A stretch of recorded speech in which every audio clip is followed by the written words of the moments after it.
Panggigipit lang. Yan ang tawag ni Davao City Mayor Baste Duterte sa arrest warrant ng ICC sa kaalyadong si Senator Bato de la Rosa. Isa siya sa itinuturing na kasabwat ni dating Pangulong Rodrigo Duterte sa kasong crimes against humanity dahil sa drug war campaign ng kanyang administrasyon. Sa Rage Coalition rally sa Davao City, may hirit din na biro si Baste. Tingnan na nangyari sa Senate, nagputukan. Eh, gusto na naman nila kunin si Bato, ipadala doon sa ICC. Nalungkot ako.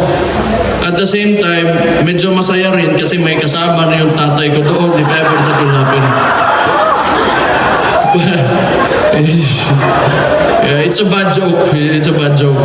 Pinangunahan ni Mayor Baste ang pagtitipon ng kanilang mga taga-suporta kasama si former Congressman Mike Defensor. Sa kabila ng hinaharap na impeachment case ni VP Sara, mainit ang pakikisa sa kanilang alyansa. Duterte! Duterte! Duterte! Kasunod ng pagtitipon sa Luzon at Visayas, sa Davao City nga na kinikilalang balwarte ng mga Duterte, ginanap ang third leg ng Rage Coalition o Reform Alliance for Accountability, Good Governance and Ethics. Kabilang sa koalisyon ang mga grupong Reform PH, PDP Laban at Partido Reforma. At sa pagtitipon sa Davao, nakiisa na rin ang Hugpong ng Pagbabago o HNP. Salamat na marami.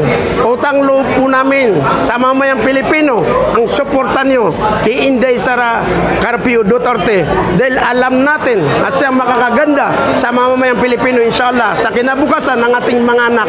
Ayon kay Mike Defensor, mahalagang magkaisa ang mga taga-suporta para may patuloy ang kanilang mga adhikain. Kailangan talaga magsama-sama, kailangan talaga lumaban. Lalabanan namin ang impeachment, lalabanan namin ang patuloy nilang paggigipit, at patuloy namin ipaglalaban na dapat magkaroon at lumabas ng katotohanan tungkol doon sa pagnanakaw sa flood control. Sa kabila ng mga kontrobersiyang kinakaharap ng pamilya Duterte, mananatiling matatag ang sigaw ng kanilang mga taga-suporta. Duterte para sa 2028!